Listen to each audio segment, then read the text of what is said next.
Sampurasun. Wilujeng sonten pamirsa, patepang di sareng simkuring pun Rahma Sintia dina acara Warta Sunda TV nyuguhkeun rupa-rupaning informasi Sunda keur balarea edisi kaping 16 Februari 2020 hiji. Pamirsa, salami 5 menit kapayun simkuring badai nyuguhkeun informasi nu aya di sabudeureun Jawa Barat. Salah sahijina nyaeta wisata Pangandaran. Pamirsa, nyanggakeun informasi salengkapna.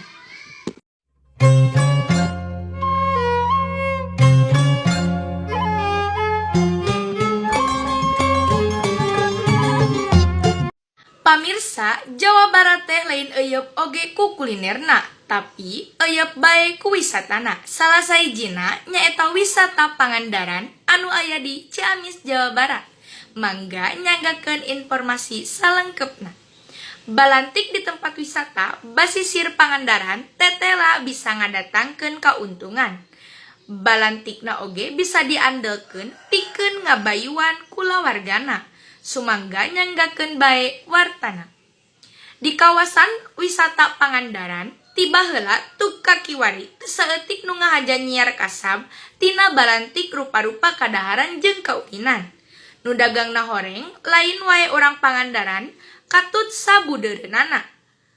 Tapi oge saeutik nu jualna ti Sumedang, Garut, Banjar, Ciamis jeung sajabana.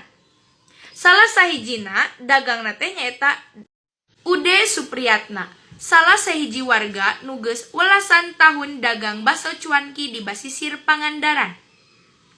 Nurutkeun Ude, ari kuleukeun mah balantik cuanki di basisir Pangandaran teh ngadatangkeun untung anu lumayan badag.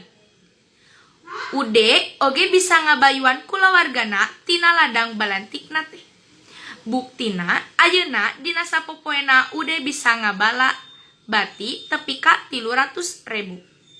Nurutkeun Ude jeung padagang sejena nu dagang di Pangandaran teh boga beungketan atawa organisasina.